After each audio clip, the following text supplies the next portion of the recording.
প্রথম গোলটি নিয়ে বিতর্ক থাকলেও শেষ মুহূর্তে মেসির দ্বিতীয় গোলটি আর্জেন্টিনার জয় নিশ্চিত করার সঙ্গে ফুটবল ইতিহাসে তার শীর্ষস্থানকে করেছে নিষ্কণ্টক।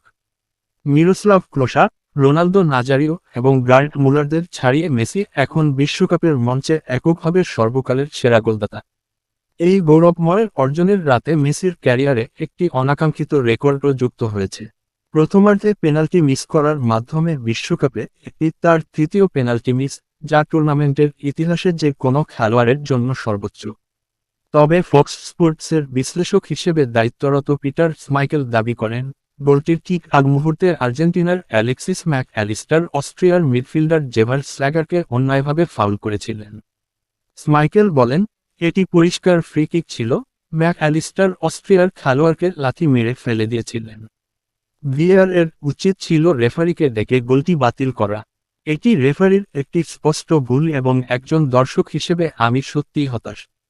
ম্যাচের ৩৮ মিনিটে এক দুর্দান্ত পাল্টা আক্রমণ থেকে বাঁ পায়ের নিখুঁত ফিনিশিংয়ে গোল করে মিরোস্লাভ ক্লোসার ১৬ গোলের রেকর্ড ছাড়িয়ে যান ৩৯ বছর বয়সী এই আর্জেন্টাইন অধিনায়ক। এর ঠিক ৫ মিনিট আগেই লাউতারো মার্টিনেজ ডি বক্সে ফাউলের শিকার হলে পেনাল্টি পেয়েছিল আর্জেন্টিনা। তবে মেসির নেওয়া স্পট কিকটি লক্ষ্যের বাইরে চলে যায়। সেই ধাক্কা সামলে দ্রুতই গোল করে ইতিহাস গড়েন ফুটবল জাদুকর।